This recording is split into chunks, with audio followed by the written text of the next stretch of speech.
بلوچستان کے شہر گوادر میں ایس ایس پی ضلع گوادر نجیب پندرانی کی زیر صدارت منشیات کی روک تھام اور امن و امان کے حوالے سے آج 9 جولائی کو گوادر پریس کلب میں عوامی کھلی کچہری کا انعقاد کیا گیا۔ اس موقع پر ایس ایس پی نجیب پندرانی نے عوام سے گفتگو کرتے ہوئے کہا کہ ضلع بھر میں 1 district police liaison committee, 4 municipal police liaison committees اور 13 union council police liaison committees بنائیں گے۔ انہوں نے مزید کہا کہ جولائی کے آخر تک ہم کمیٹیاں تشکیل دیں گے۔ ہم کرسٹل و شیشہ بیچنے والوں کو یہ پیغام دے رہے ہیں کہ جولائی کے مہینے تک آپ کے پاس ٹائم ہے کہ وہ منشیات فروشی سے دستبردار ہو جائیں۔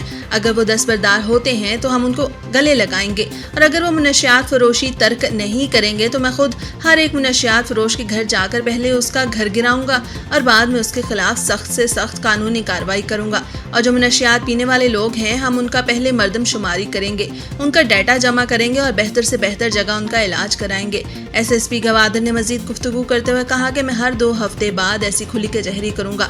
آخر میں ایس ایس پی گوادر نجیب پندرانی نے عوام کو یقین دلایا کہ پولیس ہر ممکن اقدام کرے گی تاکہ علاقے میں امن و امان قائم رہے اور منشیات فروشوں کو قانون کے کٹہرے میں لایا جائے۔